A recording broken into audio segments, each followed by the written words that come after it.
Hari ini kita ada keinginan dan cita-cita yang belum terkabulkan. Ada harapan yang didamba-damba yang belum Allah berikan. Yakin dan percayalah, semuanya Allah mendengar. Semua yang kita pinta, yang kita sampaikan, Allah Maha mendengar.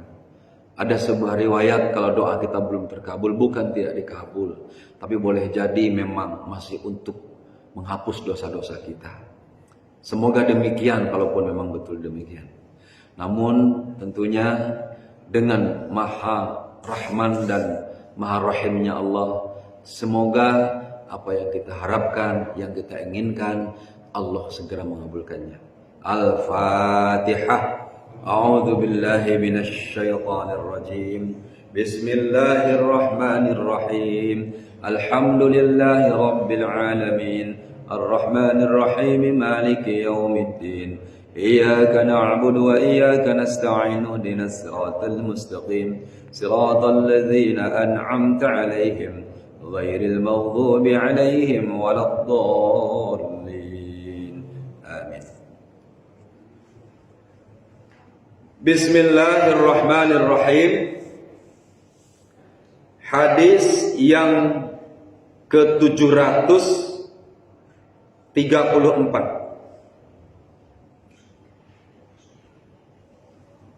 halaman 565, kitab Mukhtarul Ahadits.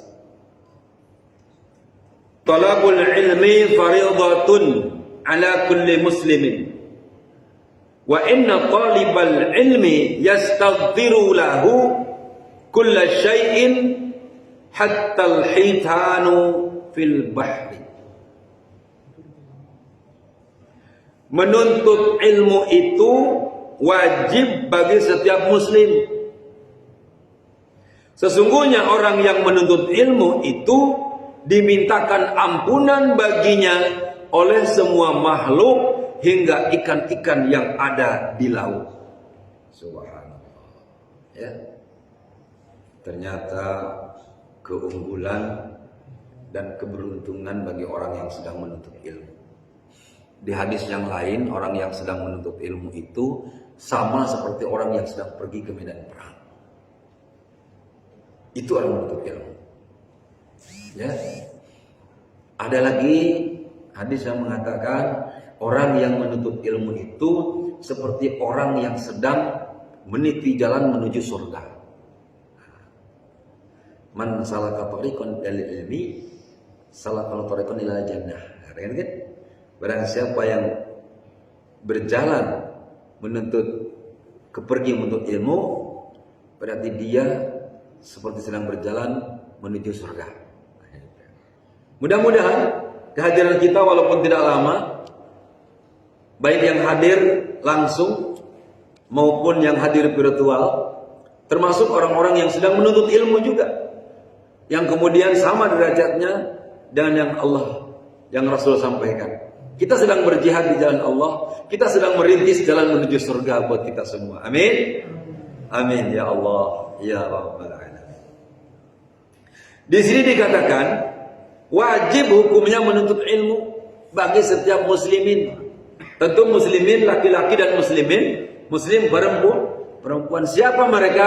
Ya, kita semua diantaranya yang berserah diri kepada Allah, yang mengaku diri sebagai orang Islam, diwajibkan oleh Allah menuntut ilmu. Di hadis yang lain kemarin disampaikan, minal mahdi ilal lahdi. Dari mulai lahir sampai masuk ke liang kubur, ke liang lahat. Itu kewajibannya. Jadi bukan cuma anak-anak saja yang wajib menuntut ilmu, ya, tapi semuanya. Cuma beda frekuensinya. Kalau masih anak-anak ada wajib belajar 9 tahun. Sekarang wajib belajar 12 tahun, begitu kan? Setelah itu kuliah, perguruan tinggi, setinggi-tingginya silakan belajar, sebanyak-banyaknya, tidak ada batas. Cuman kalau belajar akademik di sekolahan biasanya sampai ke S3, doktoral, doktor sudah selesai. Jenjang pendidikannya begitu. Tetapi untuk terus menambah ilmu tentu tidak ada batas. Sudah profesor pun tetap orang masih mencari ilmu. Kenapa? Karena ilmu Allah sangatlah luas. Ilmu yang dimiliki manusia tidak seberapanya. Ya. Bahkan juga ada keterangan ilmu yang kita miliki itu sama dengan satu tetes air di lautan. Wah, ya Allah, gimana membandingkannya? Satu bak saja dengan satu tetes, kita tidak bisa menghitung berapa tetes itu isi satu bak. Ini lautan seisi bumi ini. Ilmu kita cuma setetes. Allahu Akbar. Makanya kalau terus menuntut ilmu tidak akan bisa habis itu. Ya. Ilmu itu. Dan itu diwajibkan. Karena efeknya, konsekuensinya, kalau orang menuntut ilmu, dia berilmu nanti kepada ibadahnya. Ibadahnya tuh menjadi lebih bagus karena berilmu. Ya, cara bertindak, cara bersikap pun akan terus menuju kesempurnaan. Kenapa? Karena ada ilmunya, ada teori-teorinya. Gitu. Ya dengan ilmu tadi. Tapi kalau tidak punya ilmu, ya itu tadi ketinggalan. Sedangkan ibadahnya orang tidak berilmu dibandingkan dengan tidurnya orang berilmu masih jauh lebih baik tidurnya orang berilmu. Coba. Orang tidur saja kalau berilmu, setan takut gitu. Setan nggak berani mengganggu. Tapi kalau tidak punya ilmu, nggak punya ilmu, ibadahnya itu demen setan godanya. Karena gampang juga digodanya gitu kan oleh setan. Bapak Ibu hadirin, yang sangat menguntungkan buat kita di hadis ini dijelaskan, wa inna talibal ilmi yastaghfiru lahu. Sesungguhnya bagi mereka yang sedang menuntut ilmu itu dimohonkan ampun, dimintakan ampun kullu syai' oleh setiap sesuatu. Lah kalau sudah kullu syai' ya semuanya. Ya. Ibu tadi berjalan dari rumah karena gerimis air hujan, itu mendoakan kita. Rumput-rumput yang dilewati, rumputnya mendoakan kita. Loh kok bisa? Ya bisa, kalau Allah berkehendak kenapa tidak? Oh rumput dia juga tumbuh kok. Udah di rumput kemarin masih tumbuh lagi, berarti ada kehidupan. Cuman kan kita tidak mengerti cara kehidupan alam seperti itu. Cara kehidupan tumbuh-tumbuhan. Tetapi bagi Allah tidak ada yang mustahil. Bagi Allah tidak ada yang tidak tahu. Hadis ini menjelaskan mereka berdoa kepada kita. Mereka beristighfar buat orang yang sedang menuntut ilmu. Allahu Akbar. Semuanya mendoakan kita. Memohonkan ampun kepada kita. Beruntung sekali kalau begitu orang yang sedang menuntut ilmu. Ya, kemarin saya sampaikan, kalau kamu sedang berjalan di sebuah tempat kemudian melihat taman surga, mampirlah katanya. Kalaupun sesaat. Sahabat bertanya, "Ya Rasulullah, apa dimaksud taman surga?" Itulah majelis ta'lim, gitu kan? Majelis ta'lim itu taman surga. Jadi kita sedang ada di taman surga ini. Amin. Amin ya Allah ya Rabbal alamin. Ini baginda Nabi yang menyampaikan, Rasulullah yang menyampaikan, ya. Ragu saja dengan Rasulullah, kufur. Na'udzubillah min dzalik. Saya senang sekali ketika ibu-ibu banyak sekali kegiatan majelis taklimnya. Ada namanya BKMT, ada namanya FKMT, ada majelis taklim, ada banyaklah. Nggak tahu nyebutnya lebih banyak lagi, tapi intinya adalah isinya semuanya pengajian. Ada cawisan, kalau Palembang isinya cawisan. Ada yang setiap Selasa, ada yang setiap Rabu, ada yang setiap Kamis, ada yang setiap Jumat, setiap Minggu gitu. Jadi kalau di satu tempat ustadznya nggak banyak, dia bisa tiap hari ngajar majelis taklim di tempat yang berbeda-beda gitu kan. Dan bagusnya lagi dengan majelis taklim ini bukan hanya sekedar mendapat informasi keilmuan, tetapi juga menjadi silaturahmi antar sesama dari tempat yang jauh di sana dengan orang yang ada di sini, saling bertemu. Itu keuntungan yang bisa kita rasakan. Dan sekali lagi, hatta al-hitanu bil bahr. Ya, bahkan ikan di dalam lautan pun mendoakan kita. Allahu Akbar, bayangkan. Ini tidak disebutkan berapa biji ikannya. Ya, tapi Rasul mengatakan semua makhluk hingga ikan-ikan yang ada di laut mendoakan orang yang menuntut ilmu. Subhanallah. Ikan di laut jumlahnya, wah kita nggak tahu sejumlah apa. Orang diambil setiap hari dengan kapal-kapal besar itu aja nggak habis-habis. Kalau kita lihat orang yang ngambil ikan itu, Masya Allah berpuluh-puluh ton. Masih tidak habis. Semuanya mendoakan orang yang sedang menuntut ilmu. Allahu Akbar. Mudah-mudahan berlaku juga yang dengan yang sedang menuntut ilmu secara virtual. Di live streaming Facebook pribadi saya ini ya. Atau di YouTube yang lain banyak juga. Kalau sekarang mah gampang lah. Orang mau belajar itu ya. Tinggal kamu cari saja di YouTube-nya, YouTube siapa itu ada semua. Ya. Dari mulai KA sampai KZ semuanya ada. Masalah apapun ada. Ya. Tinggal lagi pandai-pandai mengambil sebuah perbandingan. Mana yang lurus, mana yang kurang, mana yang sifatnya adu domba, mana yang sifatnya menyejukkan. Barangkali begitu. Tapi insya Allah yang namanya pengajian itu pada prinsipnya adalah membawa keteduhan, membawa kesejukan dan kedamaian bagi kita semua. Hadis berikutnya. Talabul ilmi afdalu indallahi minas salati was siyami wal haji wal jihadi fi sabilillah azza wa jalla.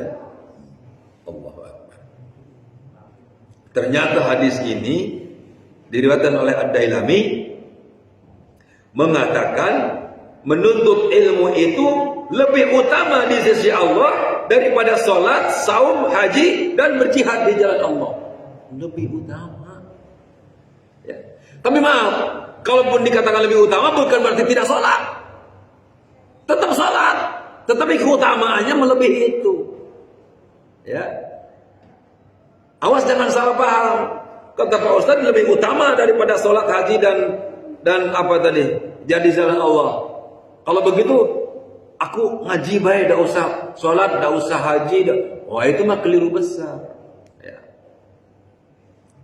Justru kalau orang menuntut ilmu, dia malah lebih hebat ibadahnya. Sholatnya lebih hati-hati. Hajinya, saumnya lebih berkualitas. Nah, itu keuntungannya.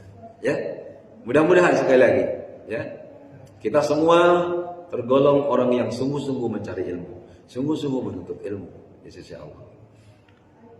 Nah, jadi ini saya ingin, karena tampaknya banyak yang ngaji ini di Facebook ini, saya perlihatkan yang saya baca ini adalah kitab Muhtarul Hadis seperti ini ya. Ini saya untuk yang di virtual ini, ya. Seperti ini Muhtarul Hadis terjemah yang saya baca. Muhtarul Hadis terjemah karangan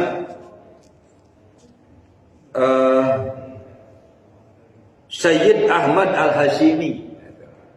Silakan yang di rumah ya, yang virtual dicari kitabnya Muhtarul Hadis karangan Sayyid Al-Hashimi.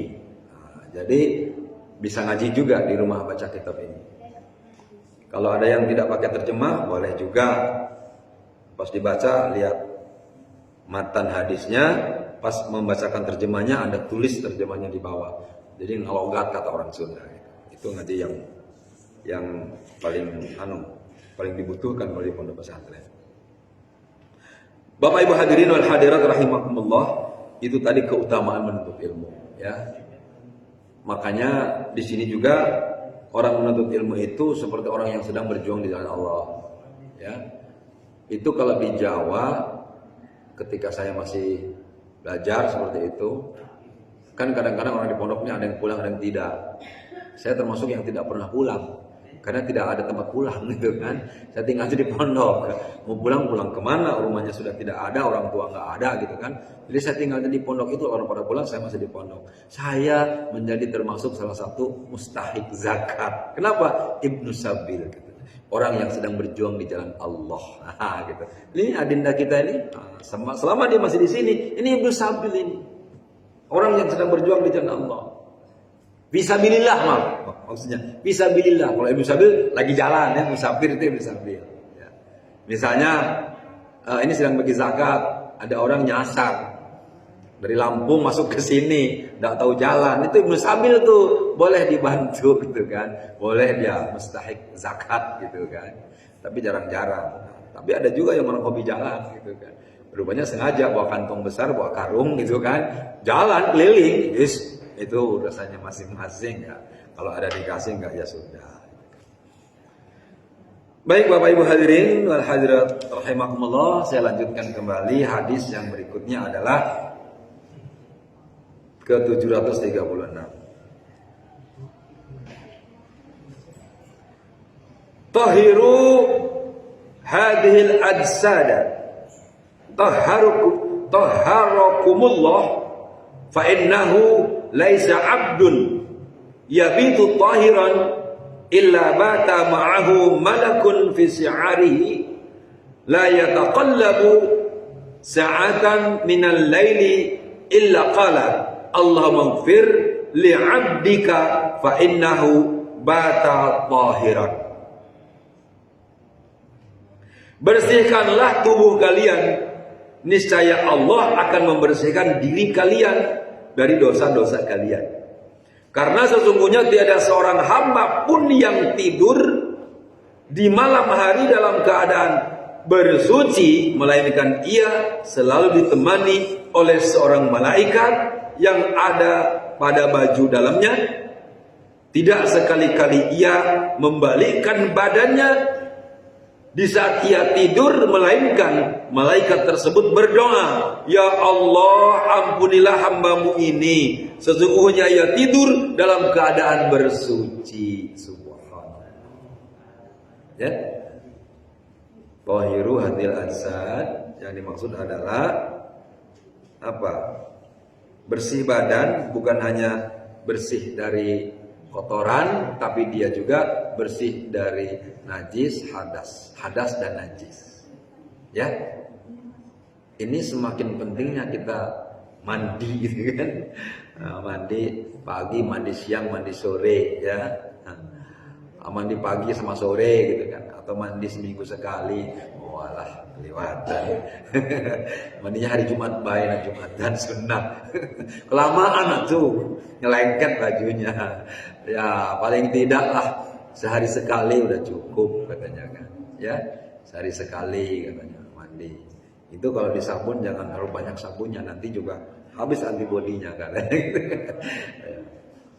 Jadi di sini lebih ditekankan ketika kita sudah bersih badan, kita juga hadas suci, ya. Wudhu dulu, sebelum tidur berwudhu. Lah kan Pak, nanti pas tidur batal, betul. Bersenggolan batal, iya. Tetapi awal kita mau tidur dalam keadaan suci, itu yang penting, ya. Itu yang penting. Jadi di sini dijelaskan orang yang sedang tidur itu ditemani malaikat. Malaikatnya nempel di baju dalamnya. Lah kalau tidak berbaju, menyertai. Makanya dianjurkan tidur jangan tidak pakai baju, gitu kan? Ya, makanya ada baju tidur. Dan dosa panjang-panjang bahas itu. Saya hanya menyampaikan malaikat di situ menyertaimu. Nah, kemudian setiap kita bergerak membalikkan badan, ya, mungkin membalik kanan, balik kiri, apalagi yang tidurnya menghabisi tempat itu, malaikatnya berdoa, ya Allah katanya, gitu kan? Ya Allah, ampunilah hambamu ini, sesungguhnya ia tidur dalam keadaan suci. Subhanallah. Allah. Jadi nggak ada ruginya tuh lah balik-balik orang berilmu. Ya, bahkan kalau kemudian kita sedang tidur dalam keadaan suci, wafat, meninggal dunia, tidur dalam keadaan suci, meninggal dalam keadaan suci. Allah. Ya, jarang-jarang orang mau mati wudhu dulu, mana kepikir mau mati, gitu kan? Makanya berbahagialah orang yang meninggal dunia dalam keadaan baik. Ada yang meninggal sedang sholat, tidak ketahuan. Ada orang meninggal sedang berpuasa, sudah jelas. Ada orang meninggal sedang tidur, tapi sebelum tidur dia udah habis sholat masih pakai mukena rupanya, tidur, terus meninggal. Nah, itu. Ada yang sering jadi imam, makmumnya di belakang sujud kok lamunian, dijingok, tidak tegak-tegak. Subhanallah masih tidak tegak, subhan masih tidak tegak. Kapan disenggol gelombang, oh meninggal dunia rupanya. Ada yang seperti itu. Ada yang sedang berkhutbah, gelebuk nyampak meninggal. Itu husnul khotimah itu. Ya. Yang ditakutkan itu orang yang pemabuk sedang mabuk meninggal dunia. Alhamdulillah. Ya. Orang yang sedang berzina meninggal dunia. Na'udzubillah. Pernah ada dengar cerita ya? 4 tahun lalu, 5 tahun yang lalu kan? Setelah diperiksa, kata si wanitanya memang minum obat, sehingga Allah kejang dalam keadaan sedang berzina. Na'udzubillah, tsumma na'udzubillah min dzalik. Bagaimana Pak supaya kita tidak meninggal dalam keadaan buruk, supaya kita tidak meninggal dalam keadaan bermaksiat? Jangan berbuat maksiat. Itu. Jangan berbuat yang dilarang oleh Allah Subhanahu wa taala. Kenapa? Karena kematian akan menghampirimu kapan saja. Kematian itu akan datang setiap saat. Makanya kata Rasulullah, "Ittaqillaha haitsu ma kunta." Tetaplah kamu taat dan bertakwa kepada Allah dimanapun kamu berada. Itu kan? Ingat kepada Allah, masuk kamar mandi, ingat kepada Allah, masuknya baca doa. Iya kan? Tapi jangan bawa Quran ngaji sambil itu tidak boleh. Cuman hatinya berzikir, tidak masalah, jangan diucapkan. Keluar kamar mandi berdoa, mau tidur berdoa, itu sudah takwa kepada Allah, ingat kepada Allah. Mau kerja berdoa, kemana-mana berdoa, pakai baju berkaca berdoa. Nah itu, ya. Ittaqillaha haitsu ma kunta. Bertakwalah kamu dimanapun kamu berada. Kemudian kata Rasul, "Wa'atbi'i sayyi'atal hasanah tamhuha." Kalau kamu berbuat yang buruk, berbuat kesalahan, ikuti dengan kebaikan segera. Ya, misalkan berbohong, astagfirullahaladzim, aku bohong. Yang dibohongi datangi, aku maaf tadi bohongi kamu. Karena kalau aku jujur depan orang-orang nanti kamu marah, kamu malu. Sekarang aku jujur sama kamu, maafin ya. Istighfar kepada Allah. Tamhuha, itu akan menutupi kesalahan, akan menutupi kejelekan yang dilakukan tadi. Dan selanjutnya,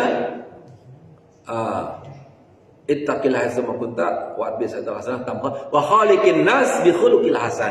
Bergaulah dengan sesama manusia itu dengan akhlak yang baik. Insyaallah husnul khotimah. Ada di sini Bu Husnul. Jadi malaikat berdoa, Allah maghfir li 'abdika fa innahu bata tahiran. Itu malaikat. Allahumma maghfir li 'abdika fa innahu bata tahiran. Kalau malaikat yang berdoa dijamin dikabulkan Allah. Malaikat tidak pernah berbuat dosa. Ya. Ini kita saja sering minta didoakan sesama kita, sama manusia, gitu kan. Ibaratnya orang berdoa banyak dosa, dosanya dulu dilunturin, gitu kan. Nah, kita lihat anak-anak di rumah, ada salah, ada peminta dengan kita tangguhkan dulu, lemah baik kok, gitu kan. Tapi kalau anak yang tidak katanya salah, anak yang bersih, patuh, taat, belum minta lah dinju. Nak ngapo? Iya mama tahu, kamu tuh ini, gitu. Kenapa kita sayang, kita tahu. Tapi kalau yang banyak tinggal, banyak salah, nak ngapo? Gitu. Datang minta apa lagi? Gitu jawaban kita kan, betul dah? Nah itu. Tapi ya tentu saya tidak berarti mengatakan Allah bakal begitu kan. Ini ilustrasi saja. Kita ya ingin memberi dengan apa yang kita punya kepada orang-orang atau kepada anak-anak terdekat kita macam untuk kita. Kan melihat reaksi anak-anaknya, kalau dia taat dengan kita tidak membangkang, disuruh mau, itu kan ngerti tugas, ngerti kewajiban, aturannya dijalankan, ya. Datang, ma, nak beli apa, gitu kan? Kita langsung ujungi, nak beli apa? Iya nak, ibu juga tahu dari kemarin sepertinya kau tuh koyak lah sudah, androk kamu tuh, jilbab kamu tuh lah lusuh kayaknya, gitu kan? Ya, belilah. Nah. Tapi kalau banyak tingkah, Nah apa? Kamu nih lemak banyak minta-minta. Disuruh dah galak. Nah kan gitu. Betul enggak? Nah ketawa kan. Disuruh banyak galak, enggak minta, lemak baik kamu. Begawi dulu. Nah gitu kan. Makanya sama ibu nurut ya, sama ayah nurut kamu. Jadi ayah tuh tak gitu. Nah, mungkin kurang lebih pendekatan kita kepada Allah begitu. Kita taat dan patuh dengan perintah Allah. Jangan lalai, jangan malas. Kita belum minta, Allah sudah kasih. Tambah kita meminta, Allah akan berikan. Subhanallah. Tentang kebersihan tadi, surah Al-Baqarah ayat 222 berfirman, Allah berfirman, "Innallaha yuhibbut tawwabin wa yuhibbul mutatahhirin." Sesungguhnya Allah menyukai orang-orang yang bertobat dan menyukai orang-orang yang mensucikan diri. Al-Baqarah 222. Oke, satu hadis lagi ya, atau dua lah mungkin. Tuba lil mukhlisina ulaika masabihul huda. Tanhali anhum kullu fitnatin dzulma. Berbahagialah orang-orang yang ikhlas dalam beramal. Mereka merupakan pelita petunjuk yang dapat menguatkan gelapnya fitnah. Allah Akbar. Ya. Berbahagialah orang-orang yang ikhlas dalam beramal. Mereka merupakan pelita petunjuk yang dapat menguatkan gelapnya fitnah. Dalam keadaan yang gawat dan kritis diperlukan orang-orang yang berhati ikhlas. Karena hanya merekalah semua keadaan yang genting lagi gawat dapat teratasi. Memang butuh keikhlasan, ketulusan ya. Bapak Ibu bekerja apapun, ada kegiatan di masjid, bantu dengan tulus dan ikhlas ya. Ada gotong royong, ikhlas. Di masyarakat ikhlas, itu menghilangkan fitnah. Nah, itu. Atau Bapak itu emang tidak pamrih gitu kan. Tapi kalau tidak ada keikhlasan, fitnah yang terjadi di ujung-ujungnya. Hadis terakhir malam untuk pagi ini. Tuba lisabiqina ila dhillillah alladzina idza u'tul haqqa qabiluhu wa idza su'iluhu badalu walladzina yahkumuna an-nasa kahukmihim li anfusihim. Ya. Berbahagialah orang-orang yang berlomba-lomba menuju kepada ampunan Allah, yaitu mereka yang apabila diserahi perkara yang hak mau menerimanya. Dan apabila perkara yang hak itu diminta dari mereka, mereka juga mau menyerahkannya. Dan orang-orang yang menegakkan hukum atas orang lain seperti hanya mereka menegakkan hukum terhadap dirinya sendiri. Luar biasa ya. Berbahagialah orang yang apabila diserahi amanah, jabatan, ya, dan nerima, tidak nolak, karena dia mampu untuk menghandlenya, mengembannya. Tapi kalaupun ada juga yang dia tidak punya kapasitas, tidak punya kemampuan, tapi ngotoknya kepengen ngapain, nah ini masalah ya. Ada hadis nanti mengatakan bahwa orang yang meminta jabatan itu malah jangan dikasih kalau kata Rasulullah. Ya. Nah, tapi kemudian di sini dilanjutkan, apabila jabatan itu diminta, selesai gilirannya, diminta, dia berikan. Nggak dipegang terus, nggak memaksakan diri anak memimpin terus, enggak. Dan kemudian kalau dia menegakkan hukum, dia seperti menegakkan seolah-olah akan menghukum dirinya. Artinya apa? Dia akan menegakkan hukum seadil-adilnya. Bapak Ibu kan merasakan sendiri kan, kalau kita salah maunya apa? Dimaafkan toh. Kalau kita sakit maunya diobati. Nah kalau ada orang yang divonis bersalah, harusnya bagaimana? Ditinjau segi kesalahannya seperti apa? Apakah disengaja dia berbuat salah? Apakah memang tidak terbukti berbuat salah? Terus kemudian hukumannya dia harusnya mungkin Kalau dicambuk 2 kali cambuk, kalau untuk diri sendiri kan kita tahu jatahnya cuma 2 kali, maunya kan tidak usah dicambuk kan begitu. Tapi ditegakkan hukum, cambuknya 2 kali, nah, jangan sampai lebih, kan gitu maksudnya. Jadi menghukum orang itu sesuai dengan kesalahannya. Jadi kalau tidak keliru, ada prinsip seorang hakim, ya, saking hati-hatinya dalam memutus perkara, prinsip seorang hakim itu lebih baik membebaskan si tersangka daripada memutuskan hukum yang salah. Itu prinsip hakim. Makanya jangan heran kalau ada orang diajukan ke pengadilan, digugat, dituntut oleh jaksa, kemudian ada pembela segala macam, karena kurangnya bukti yang diajukan kepada hakim, dibela ini salah, ini tidak sesuai, akhirnya bebas. Hakim menilai berdasarkan bukti-bukti hukum di persidangan, kan begitu. Hakim akan lebih hati-hati. Tidak bisa hakim malah kau ini tidak bisa. Hakim akan mengatakan sesuai dengan yang ditemukan dalam persidangan. Maka jangan heran. Ya. Nah, tugas pengacara, tugas pendamping itu sesungguhnya yang saya tahu adalah melindungi hak si terdakwa, melindungi hak si tersangka. Bukan akan membebaskan, tapi melindungi hak dia. Dia salah, tapi tidak boleh berlebihan menghukumnya. Kalau bisa diberikan keringanan, ini baru pertama kali, ini karena tidak tahu, ini karena tidak sengaja, ini karena lapar, ini karena miskin. Ada keringanan-keringanan, hakim menilai, begitu. Ketika itu tidak ada alasan, tidak ada bukti-bukti yang menyatakan bahwa dia bersalah, maka hakim akan mengatakan tidak bersalah, sudah bebas. Itu yang saya tahu begitu. Mudah-mudahan kalau salah ada yang mengoreksi ya. Nah, tapi ini juga bukan sesuatu yang kemudian harus jadi pedoman. Nah, ini sekedar sharing saja dari yang pernah saya pelajari. Ternyata ada prinsip seorang hakim itu lebih baik membebaskan tersangka daripada memutus yang salah gitu. Itu juga saya sering dengar dari ceramah-ceramahnya Pak Prof Mahfud ya. Bapak Ibu hadirin wal hadirat rahimakumullah.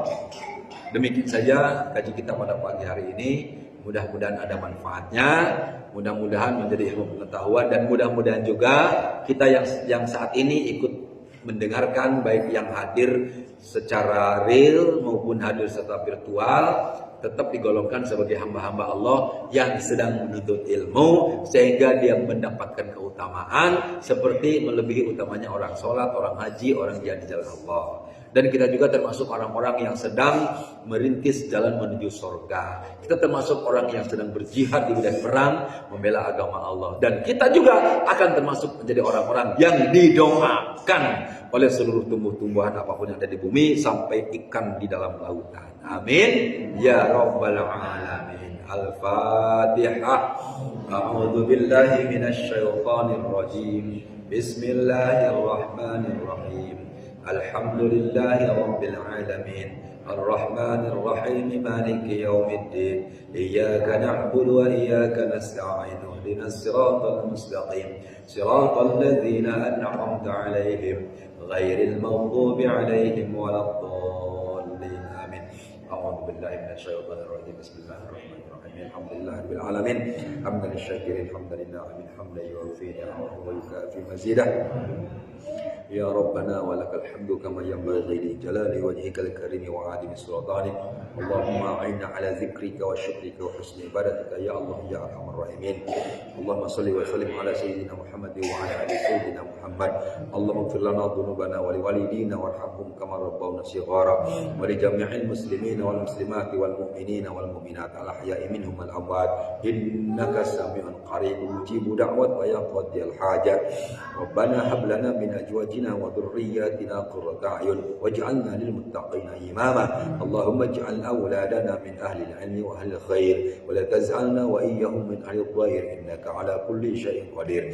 اللهم إنا نسألك فهم النبيين وحفظ المرسلين وإلهام الملائكة المقربين. اللهم اغننا بالعلم وزينا بالحلم وأكرمنا بالتقوى وجملنا بالعافية. اللهم إنا نعوذ بك من الهم والحزن ونعوذ بك من العجز والكسل ونعوذ بك bika minal jubni wal bukhli wa na'udzu bika min ghalabatid daini wa qahril rijal. Rabbana adkhilna mudkhala sidqi wa akhrijna makhraja sidqi waj'alna min ladunka sultanan nasira. Rabbana atina fid dunya hasanah wa fil akhirati hasanah wa qina adzabannar. Walhamdulillahi rabbil alamin. Taqabbalallahu minkum. Wassalamualaikum warahmatullahi wabarakatuh. Waalaikumsalam. Demikianlah acara kita pada hari ini adalah acara mengenai Alamin. Waalaikumsalam. Wassalamualaikum warahmatullahi wabarakatuh. Waalaikumsalam warahmatullahi wabarakatuh.